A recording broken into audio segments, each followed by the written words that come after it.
11 फरवरी 1847 को ओहियो के मिलान में जन्मे थॉमस अल्वा एडिसन को व्यापक रूप से अपने युग के सबसे विपुल आविष्कारकों और व्यवसायियों में से एक माना जाता है। 19वीं सदी के अंत और 20वीं सदी की शुरुआत में प्रौद्योगिकी की उन्नति में उनके योगदान ने उन्हें आधुनिक विद्युत ऊर्जा उत्पादन, संचार, ध्वनि रिकॉर्डिंग और चलचित्रों के विकास में एक महत्वपूर्ण व्यक्ति बना दिया। एडिसन की सबसे महत्वपूर्ण उपलब्धियों में से एक तापदीप प्रकाश बल्ब का उनका सुधार है। हालांकि थॉमस एडिसन ने पहले प्रकाश बल्ब का आविष्कार नहीं किया था, लेकिन उन्होंने पहला व्यावसायिक रूप से व्यवहार्य डिजाइन बनाया। उनके काम में एक कार्बन फिलामेंट विकसित करना शामिल था जो 1200 घंटे से अधिक समय तक चल सकता था, जिसने घर और औद्योगिक उपयोग दोनों के लिए बल्ब की व्यावहारिकता को नाटकीय रूप से बढ़ा दिया। 1878 में एडिसन द्वारा एडिसन इलेक्ट्रिक लाइट कंपनी की स्थापना ने उनके प्रकाश नवाचारों के व्यावसायीकरण को चिह्नित किया।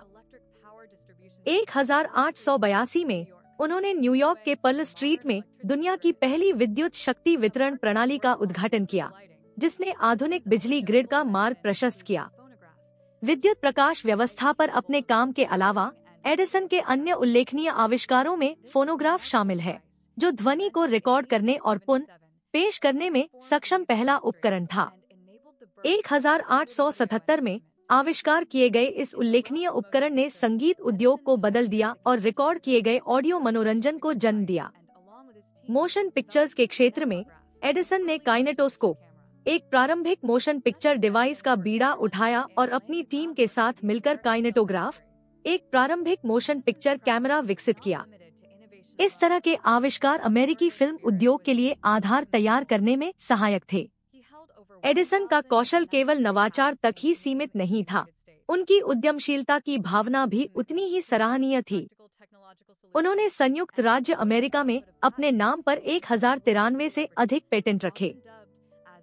व्यावहारिक तकनीकी समाधान विकसित करने के लिए एडिसन की प्रतिबद्धता और पेटेंट के उनके विपुल उत्पादन ने उन्हें एक वैश्विक हस्ती बना दिया, जिन्हें अक्सर मेनलो पार्क का जादूगर कहा जाता है।